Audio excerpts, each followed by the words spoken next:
This presentation of Just How to Wake the Solar Plexus by Elizabeth Towne is brought to you by audioenlightenment.com. Copyright 2011, all rights reserved. I am the Son of God. Chapter 1. Do you desire above all things to live a serene, useful, successful life? Do you want to get out of the petty limitations of conventionality, out of pain and sin and sickness, away from the small hurts of everyday living? Do you really want to get away from them?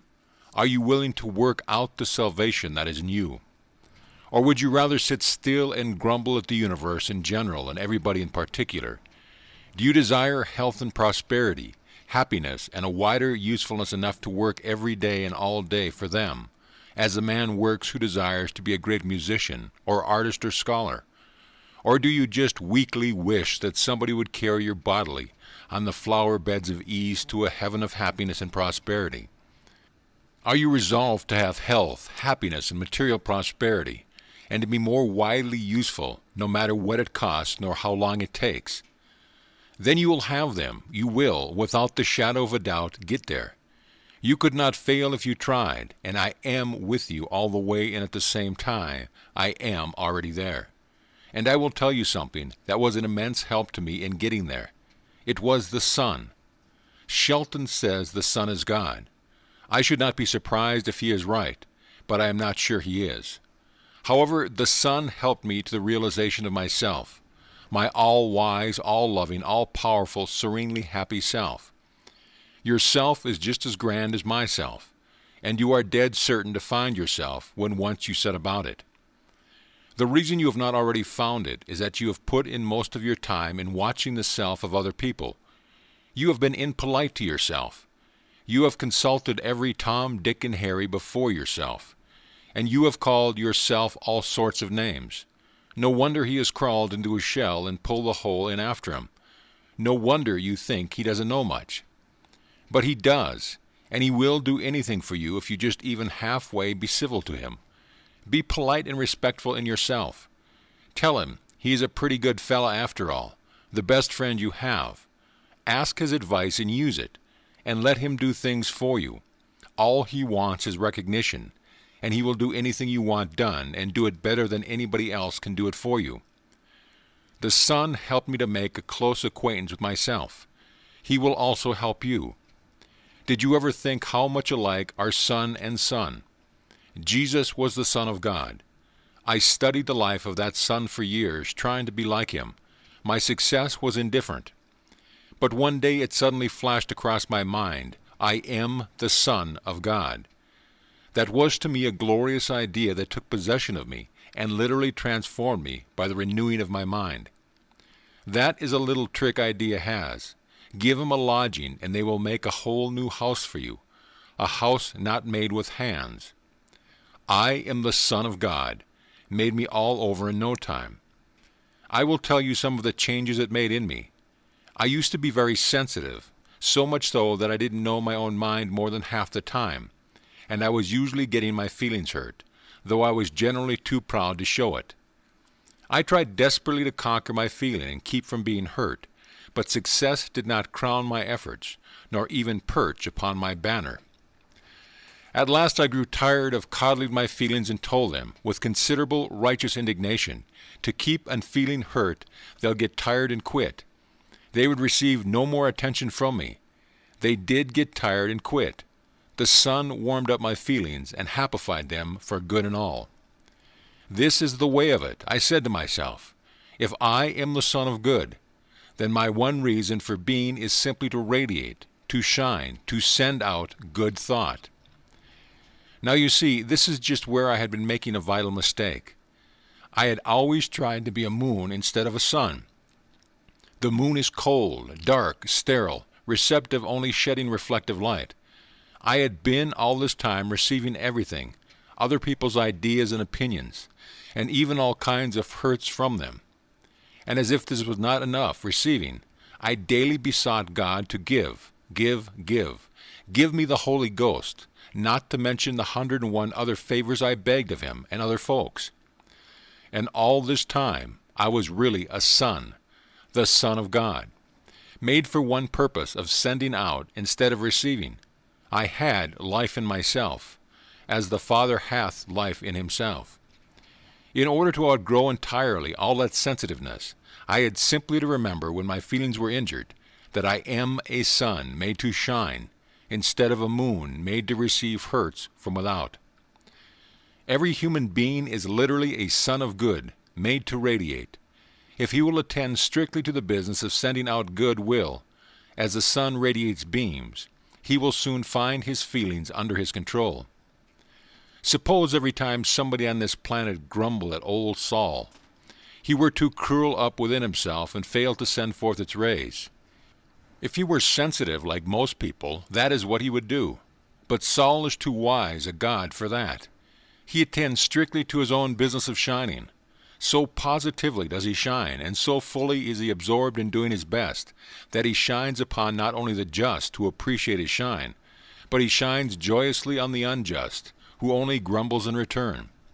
So positive is that blessed old Saul that he never feels a grumble. His shine just meets the grumble and transmutes it before it touches him. The reason we get hurt by the unkind words of those about us is that we forget to shine.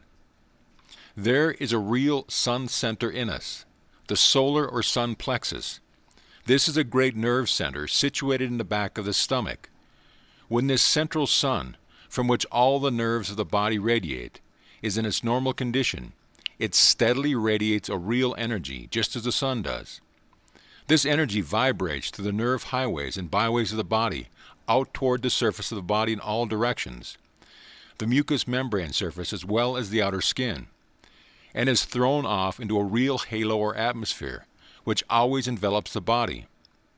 If this radiation from the solar plexus is positive enough, the influence of another person cannot disturb its steady, harmonious vibrations in the least. And a person who is thus positively radiant wields an immense power for good to those less positive than himself. His presence alone, without a spoken word or even a definitely directed thought, stills the troubled mind with which he comes in contact. In all human beings who have not yet learned the law of being, the solar plexus is in a cramped condition that prevents the steady flow of life or nerve ether to all parts of the body. From this cause comes every disease of the human race, mental, physical, or environmental. All one's feelings are due to the action or inaction of the sun center. Good feelings are due to free actions, ill feelings to contraction. Pleasant sensations are caused by the outflow of nerve ether energy, life, unpleasant sensations by an interruption of the steady outflow.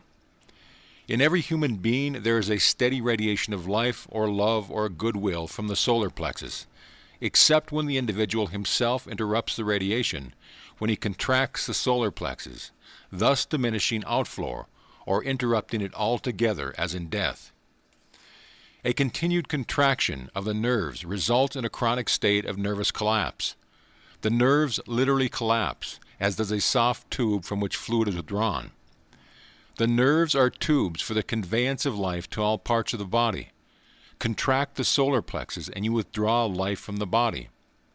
The solar plexus is the point where life is born, where the uncreate becomes create, the unorganized becomes organized, the unconscious becomes conscious, the invisible appears, that which is dimensionless becomes measurable. There is positively no limit to the amount of life this solar center in the individual is able to generate, and no limit to the rapidity with which it may be generated. But this omnipotent sun center is a generator of blind energy, almighty but unintelligent in any high sense. The solar plexus is a servant to the brain. No more life is generated, i.e. made visible, than the brain of God in the highest dictates. Every minute contraction and expansion of the sun center of life is in obedience to the brain. No lightest fancy of the brain but is responded to instantaneously by the solar plexus. Do you perceive why and how it is that every idle word shall ye give account, and how ye shall be rewarded according to the deeds done in the flesh?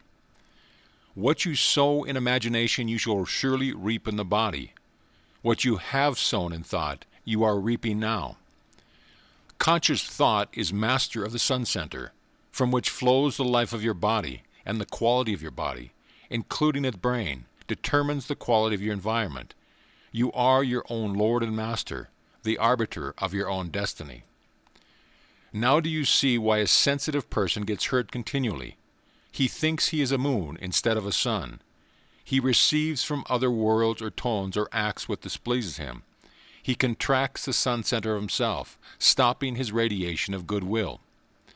It is the stoppage of his own radiation of life or goodwill that hurts him, not the thing that was said or done. And he alone is the Lord of that sun radiator.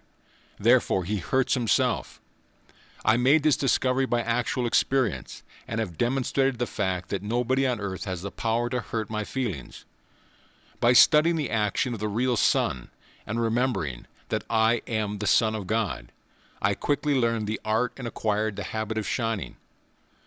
What I do, ye may do also. End of chapter. Chapter 2. The Lord our God is a consuming fire. Did you ever notice that the sun makes no special effort to destroy that which is not fit to live? The same steady shine which gives life to the growing plants causes fermentation, death, and transmutation to everything which is cut off from the source of its life. As soon as I learned that I am the Son of God, I knew that I need make no special effort to destroy evil, the carnal mind.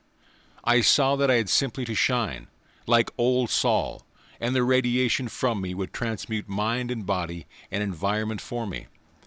The conception afforded me infinite relief. I saw that all the good I had been so assiduously endeavoring to force into myself was already mine if I would only let my light shine to ripen it. I discovered also that to let my light shine is a matter of choice, not feeling. So I chose to let the light shine out from my solar center, and I abandoned myself to that radiation. No more worry for me over evil thoughts or acts. I just let the sun shine upon them. I discovered that Jesus of Nazareth had a level head. I say unto you that ye resist not evil, is the very acme of wisdom. I had pondered often and long upon the injunction of his, without being able to see the philosophy of it, and I simply could not obey it. Why? Because I am good and must, from the compulsion of my own law of being, be forever set over against evil. If I know no better way of getting rid of evil than to fight it, then fight it I must. But the more I fight, the greater the evil will grow. At last, in sheer despair, I may be still and think, when I shall see that non-resistance will conquer where resistance worse than fails. Do you see yet why this is so? The solar plexus is the radiating center of life, the center from which flows the divine energy, love, that can overcome, cause to come over all evil. We can overcome evil with good. We can love our enemies into friends. We can overcome them, i.e., cause them to come over. Please remember that love is not sentiment gush.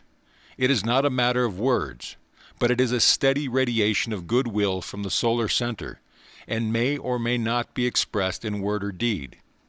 But it will be expressed in either word or deed as the need of the enemy calls forth. But whether expressed or not, that steady, silent radiation of goodwill or love will transmute enemies into friends, evil into good, just as certainly as the sun rays will make pure that which is impure. This being true, the one thing necessary is to let the solar center radiate goodwill all the time. Until we understand and take control of ourselves, every thought that passes through the mind affects the action of the solar plex. Thoughts that are pleasant to us cause the center open and radiate goodwill or love. Every unpleasant thought causes it to contract, thus shutting off the supply of goodwill, love, life from the body, brain, and environment. Non-resistant thought expands the solar plexus. Resistant thought contracts it. Now do you see what a good scientist Jesus was? And I say unto you that ye resist not evil. If a man would have you go a mile with him, go 2 miles willingly. Let your goodwill radiate, and by the time you have finished your 2nd mile, his solar plexus will be vibrating with yours, and you will both be the wiser and more loving for the journey. But the will depend upon how you take his invitation or command.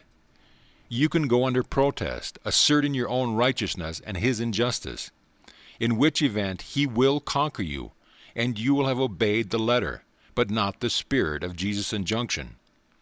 Or you may envelop yourself with the air of a martyr, which is mighty thin covering, by the way, and go with him because it is your duty to do a lot of unpleasant things you would much rather leave undone. This is the air lots of women assume with their husbands and children, the injured air.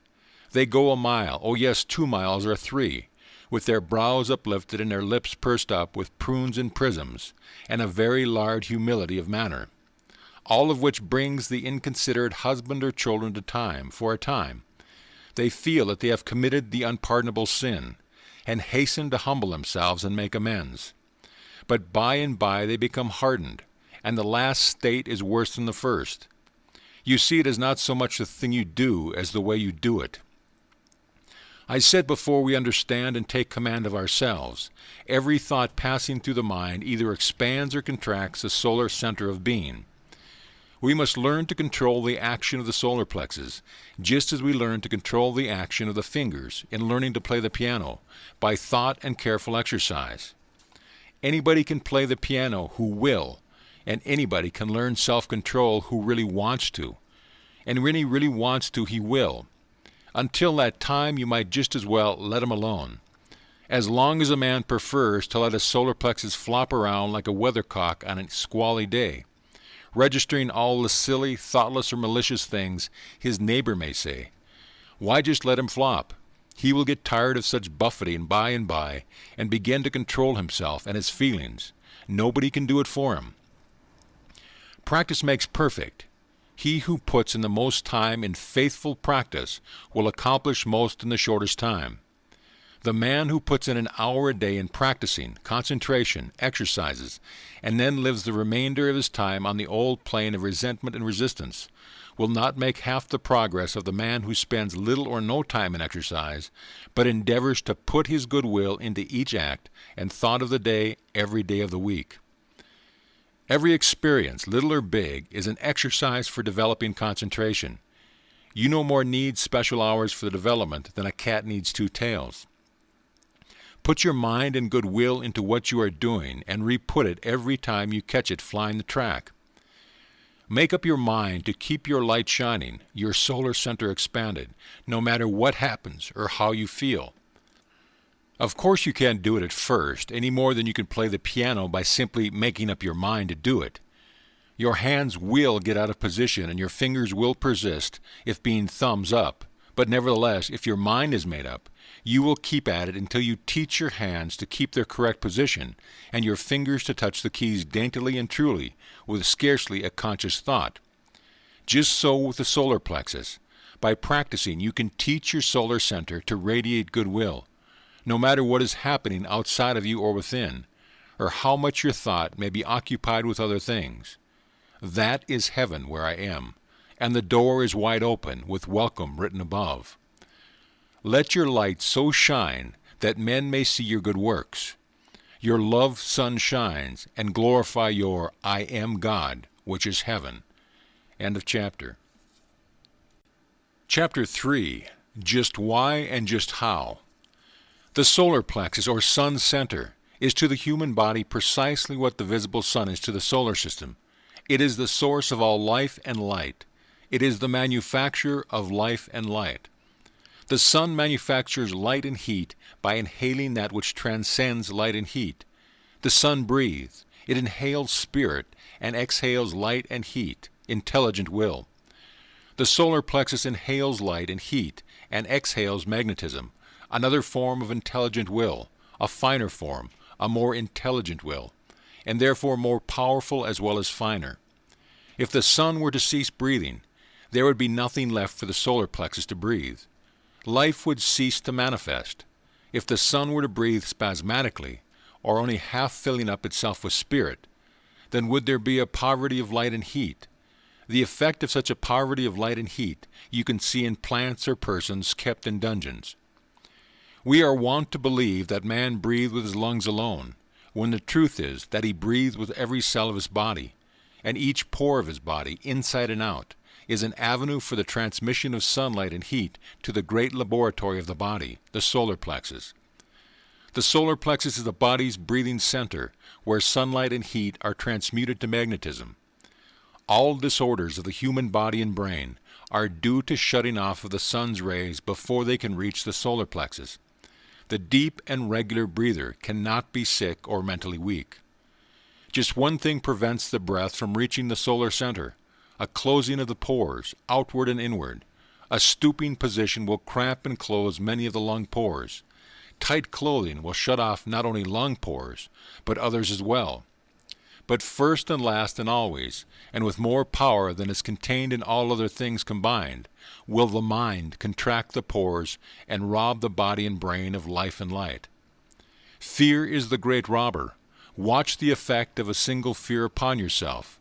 See how you cringe, shrivel, and contract. See how you clench your hands and curl up your toes. See how you expel the air from your lungs and hold it expelled. And you can guess at least how fear keeps you out of your own. This cringing and curling and shrinking is habit with the human race. Human beings are trained to fear past, present, and future, themselves and their enemies, not to mention their friends. Trained to fear what is without and what is within. Fear the devil and God too. Is it any wonder fear is a habit, and a good full breath of unheard of thing to the majority of human beings? The one problem of the human race is to get rid of the fear so assiduously cultivated for so many ages. No need to tell the fearless one to breathe freely. He does it without thought of effort. As a consequence, his body is large and strong. Every effort of the individual is for the one purpose of freeing him to breathe, to inhale intelligent will, retain it until it has rejuvenated every cell and become tinctured with the essence of his being, and to exhale it, still more intelligent will, for the accomplishment of this purpose.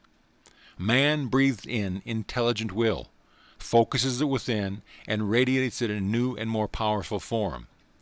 He who breathes correctly appropriates intelligence and will from the sun. The freer his breathing, the greater the degree of intelligent will. He who breathes freely acts freely. He who breathes deeply thinks deeply. Only fear prevents free thought. Only restricted thought prevents free breathing. Get rid of fear, and you will need no teaching how to breathe freely. Thought and action are one. Every thought is action, but we are not yet trained to see the finer motions of thought. Therefore we say, thought sometimes prompts action, not realizing that all thought is motion, and all motion is thought. One class of thinkers says breathing exercise are a necessity to a well-balanced mind and body. Another class says only thinking is necessary. The breathing will follow. Both are right because breathing is thinking and thinking is breathing. A man can no more breathe without thinking than he can think without breathing. The instant circulation of breath ceases. That instant there is no motion. No motion is annihilation. A thinking exercise is a breathing exercise. A breathing exercise, or any kind of exercise, is a thinking exercise. An exercise well done is one in which put all the thought that it contains. An exercise half done is one unwillingly, unintelligently done. The former is correct thinking. The latter is slovenly half-thinking. Somewhere away down in the animal kingdom we used to know how to breathe. That was before we learned to be scared at God and the devil, not to mention ourselves and other people. But the scare thinking we developed the habit of half-breathing. Half-breathing is a habit of the human race. That is, on the male side. The female side lives on a quarter breathing, because it has been taught to fear more things than men, and because women are more apt anyway at learning. Women have learned to shrink and lean. Not content with this, they have bound their feet and hands and laced themselves into straitjackets. The most infernal machine imaginable for squeezing the solar plexus out of all semblance to a radiating center and shutting off the breath of life. All this habit made to overcome is the only way possible, by the establishment of new habits of breathing, of thinking. Remember, breathing and thinking are one. Therefore I say unto you, men and women, but especially women, breathe, and keep on breathing until you establish the habit of full, free breathing. You people who have been trying to think yourself into free kingdom and who wonder why you seem to make so little progress, just set to work and breathe for dear life. That will help you as nothing else will. Just as the very kind of thought we call breathing is the thought which frees from fear. The weak, sick, timid ones are the breathless ones. Asthmatics, consumptives, and nervous folks need breath and plenty of it to heal them. And they are the very ones who will not breathe if they can get out of it. They immure themselves in hot, airless rooms and gasp and gurgle and bewail fate, because they have for years, for generations perhaps, trying to get along without breath. This is their habit of thought. Well, there is salvation, a new habit of thought. Practice breathing even half as diligently as you have practiced not breathing, and you work out the salvation that is within you. I will tell you just how to begin and just how to keep at it. And if you will practice faithfully for 1 short month, you will be thoroughly convinced. And if you will keep at it until you have made full breathing a habit of thought, you will be a new creature. Sorrow and melancholy, fears and fighting will have ceased forever. Energy, ambition, power, joy will have grown up in their place. Your shrunken and bent body will have straightened up. You will stand with a curve extra in the small of your back, instead of which one curve at the shoulder, such as you had when you were a monkey. You will walk with a spring on the ball of the foot, instead of coming down on your heels or shuffling along in an old way. Your eyes will be bright and steady, and ready to look kindly into every other pair of eyes. Your mouth will be straight instead of drooping at the corners as in old whaling days. And your lips will be soft and sweet to kiss. Your skin will be fresh and clear, and your voice will ring out, like bells over quiet waters, instead of being smothered in your throat and tinctured with whines and snarls as of old. In short, you will be a new being, born again of the Spirit, and ready to live and love and do. Exercises. First and foremost, be sure you have plenty of open windows in your sleeping room. Not a crack at the top and bottom, but wide open windows. Use a screen to prevent bugs as necessary. When you wake in the morning, throw everything wide open. Lie flat on your back with outstretched arms and no pillow and light covering, or what is better, none at all. Relax from head to foot. Close your mouth. Take quietly a deep, slow breath, filling the lungs evenly as possible all the way down. Hold the breath as long as you can without straining. Then see how very slowly and smoothly you can let the breath out. Pay particular attention to this. See how slowly and steadily you can exhale the breath. Now, get your breath if you need to, as you certainly will if you are unaccustomed to deep breathing, and then do it over again. Repeat this 5 to 7 times. Take about 4 seconds to inhale, 8 seconds for holding, and as many as possible for exhaling. Possibly you cannot hold the breath so long at first. Remember not to strain. Smooth, easy, steady. These are the first essentials. Practice will lengthen the breath. At first I could not inhale longer than 2 seconds, hold 3 and exhale 3 or 4. And my heart beat as if I had exerted myself tremendously. It was 3 months before I could take 5 successive breaths, such as I described to you. Right here I want to tell you what a help those 3 months of practice were to me in vocalizing. I was always troubled with short breath while singing. 4 years of voice culture did little to help me. The 3 months in which I first practiced this breathing exercise, it so happened that I was without a piano and never sang a note. Then one was brought into the house and I sang again. In spite of 3 or 4 months without a note of practice, I sang as I had never sung before. Never was singing such a pleasure. It seemed to me I could sing any phrase, any 2 or 3, with breath to spare and with a freedom I had never experienced before in my life. Since that time I have never known the old difficulty. I am convinced that systematic breathing exercises without vocalizing are an untold value to the singer. If you are a man or woman who is sensible enough to slender enough to wear no corset, repeat this exercise 2 or 3 times each day, always in the same position and with the clothing loosened, and after retiring at night repeat again. Then command yourself to sleep quietly, breathe freely, and wake refreshed at the usual hour. If you will, in spite of all medicos and larts in the land, wear corsets, why, take the breathing exercise anyway. But thou standing, in the open air if possible, or in an open window. Get a new, straight front corset. Let it out a notch or two behind more than you did the old one. After you put it on, or pull it away down in front, and stand so your bustle is behind where it belongs. Then throw your shoulders back, hold your head up, look like a sweet and gracious queen. Turn your eyes towards heaven and all good and breathe. Inhale love, power, shine life. Slowly, quietly, let it thrill you and permeate your every atom of being and fill your solar plex with joy.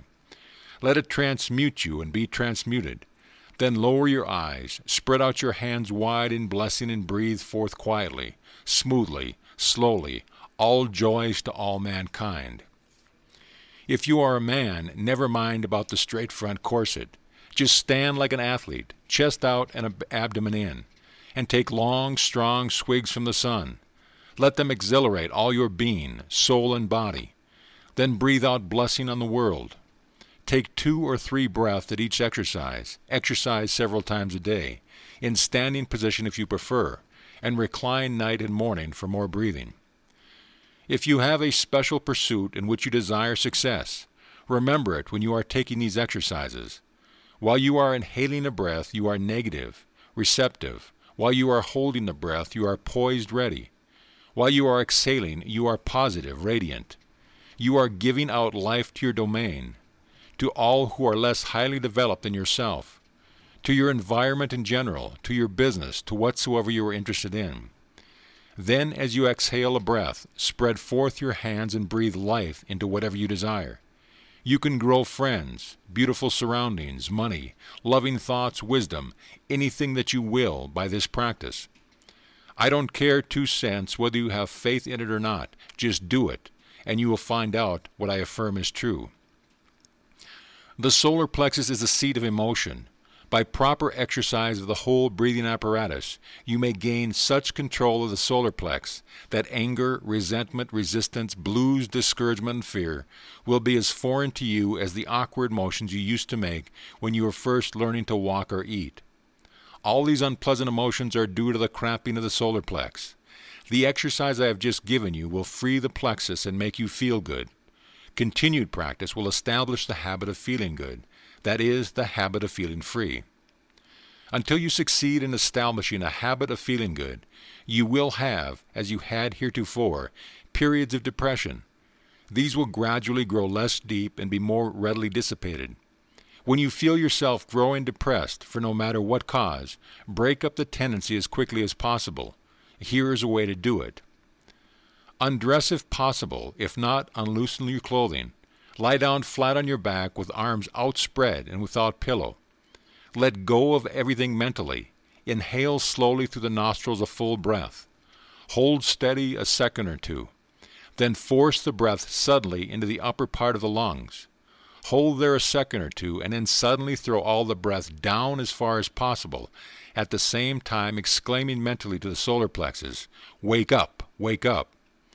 Hold the breath down a second or 2, then gradually let it flow back until the lungs are evenly filled again. Hold an instant, and then see how very slowly and smoothly you can exhale the breath. Do this 2 or 3 times at one exercise, and only when you are depressed. Then rise and move as you were going somewhere and meant to get there. Get interested in what you have to do.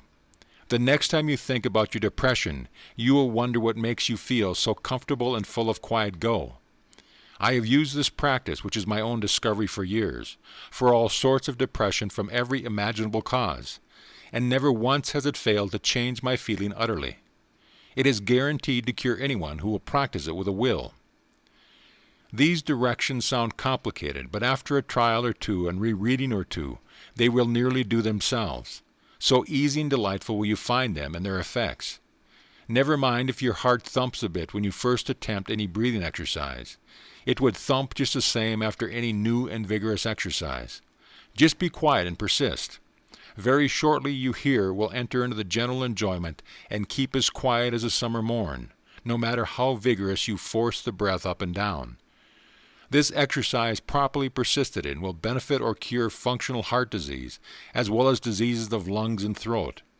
In fact, there is hardly any ailment of the human frame which cannot be cured in this way.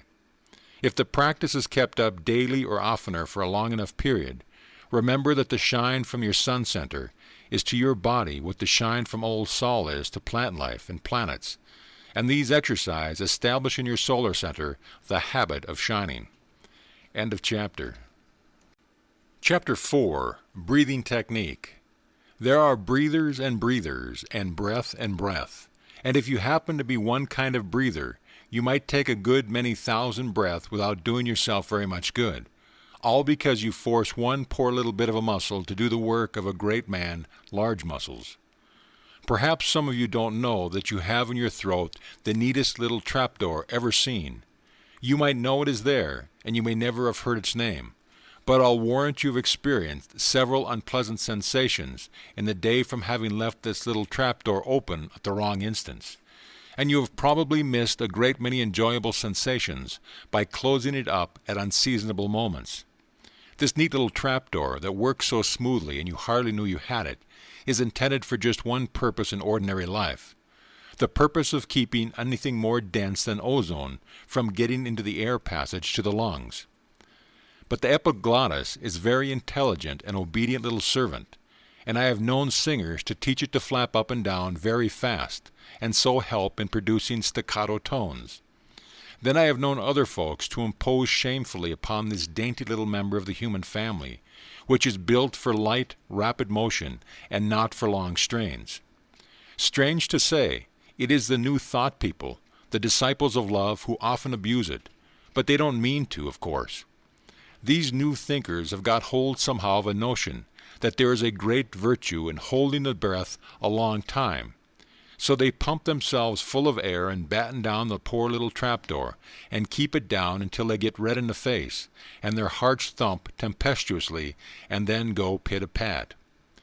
Have you gone shopping recently in some big department store and had your ears assailed by a dreadful nasal wailing at while your eyes rested upon the legend, "Don't laugh, the pigs are dying," and when you spied the pigs full blown of air and caterwauling themselves away, whilst the pig is full and plugged up, the membrane of which is made is stretched to the utmost. Now take him up between your two hands and squeeze him harder and harder. If there happens to be a weak spot, he will burst, or the plug may fly out.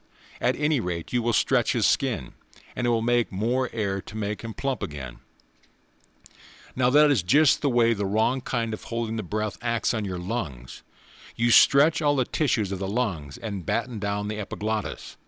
Then the natural, untrained tendency of the chest and abdominal muscles begin to straightway expel the air. All the muscles contract about your lungs, just as your fingers contracted about the skinned pig, and the entire lung tissue and air passages, as well as the little trapdoor, are strained severely. And this straining interferes with the circulation of the blood, reacting upon the heart, and if there does happen to be a weak spot in the lungs, you invite a hemorrhage. To cap all this, you make the lung tissue flabby and lazy. The lungs should never, in ordinary breathing exercise, be forced to hold air, not for one instance. The lungs are a pair of bellows which fill as the muscular walls are expanded. It is not the forcing of air inward that expands the chest walls.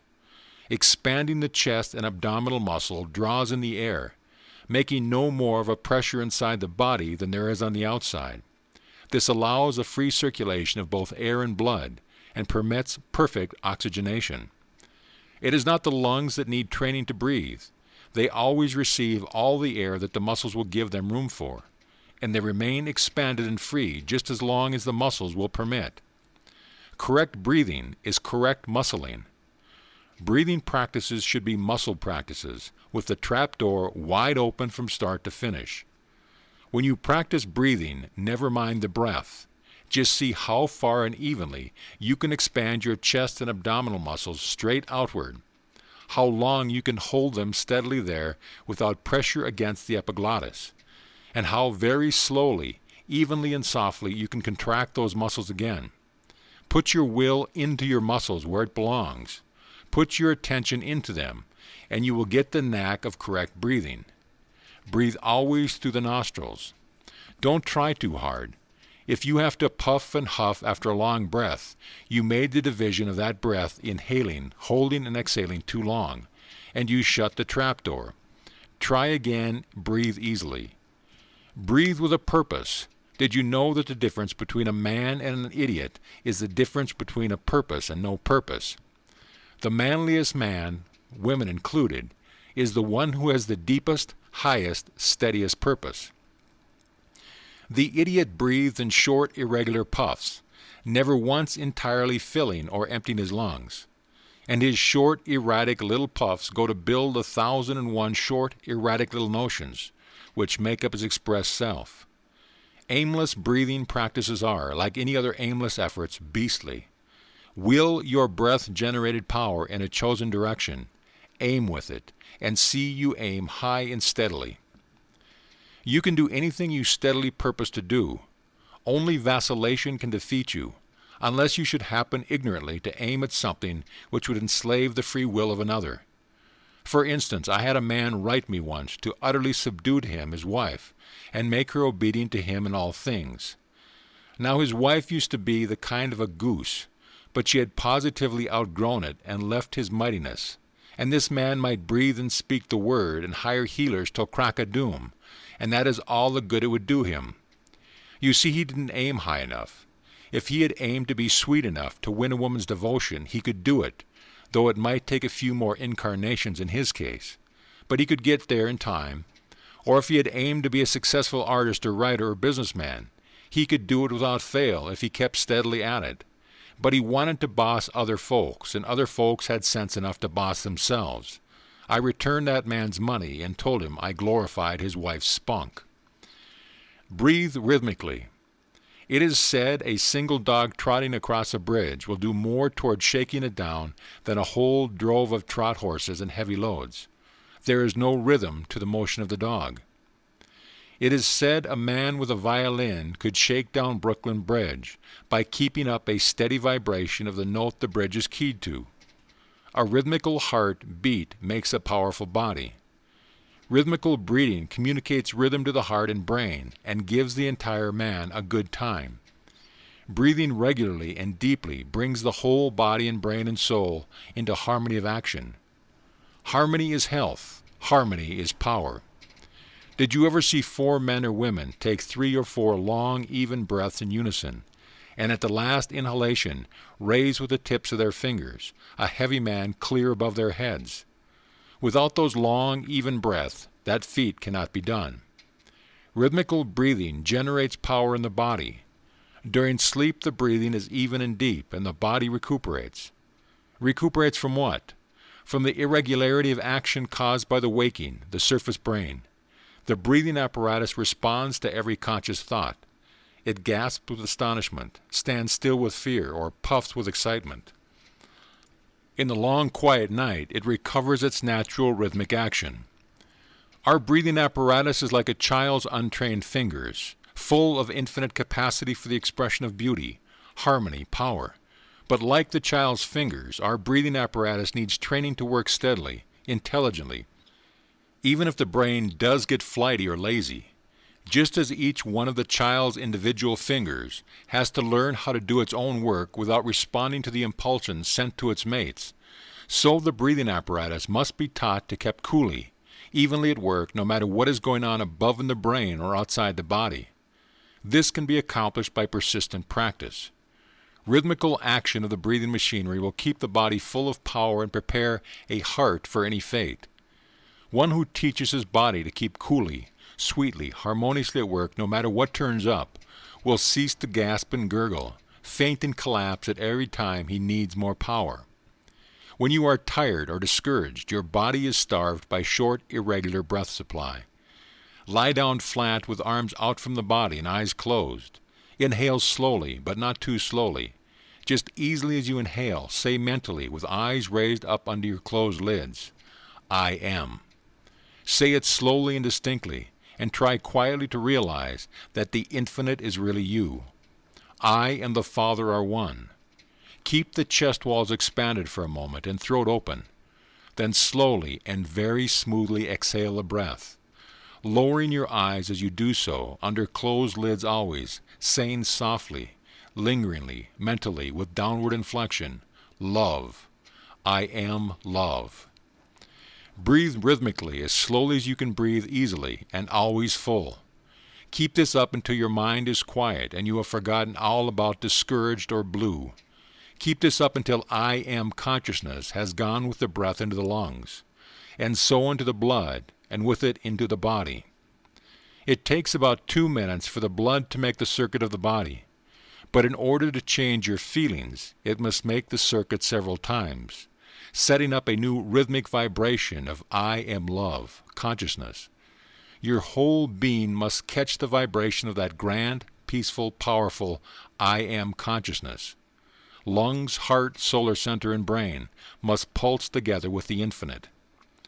This is the best concentration exercise I know of, the only sure means I know of for becoming conscious of the power flowing outward from the world I am into the world I do. It is the only infallible remedy I know for discouragement, unrest, lack of interest, impatience, anger, malice, revenge, resentment, and the hanging on habit. And I believe it to be literally infallible for any human being who really wants to be cured of any of these negatives. Repeat the dose every time you feel negative. At first it may take 10 minutes or more to free you, but after a time 5 minutes will do. If you nip every little spell in the bud, you will soon cease to feel distinctively negative at all. In breath, the infinite I am, let it renew you, mind and body. Out-breath, love, wealth, all you desire. Remember, you do not take things in you desire. They press out through you. You in-breathe, I am, love, God. Never mind what the trouble is. Just chop it squarely off with practice. Keep at it. There is simply no end to the good you will get out of it. You will practice it until you are conscious right with the real pulse of your being, the I am vibration. In proportion as you live in that consciousness, you realize health, happiness, and success. Whatever breathing practices you use or don't use, remember to straighten up and take a few full, slow breaths whenever you think of it. No matter where you are or what you are doing, there is life in it and joy. Verse, Faith by Catherine Quinn. I sent desire across the sea. 'Twas years and years ago. I gave the lad what gold I had, and vowed through weal and woe, that I'd be true unto my love until his journey's end, and that each day he was away a message I would send. My friends all smiled to see my faith, then sighed, alack, alack. Your only gains will be your pains, for he will ne'er come back. I paid no heed unto their words, but worked on steadfastly. When worst I fared, most loud declared that I had ships at sea. Last night my vessel touched on shore, and peace sat in her bow, and joy was there, and love most fair, and plenty strode her brow. Desire had brought them all to me across the briny foam. Ah, well a day, my friends now say, who'd think he'd come on home. End of verse. End of book.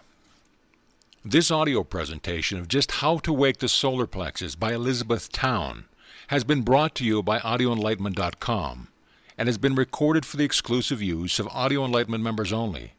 If you have received this audio from any website other than our own, please visit our website and let us know at your convenience.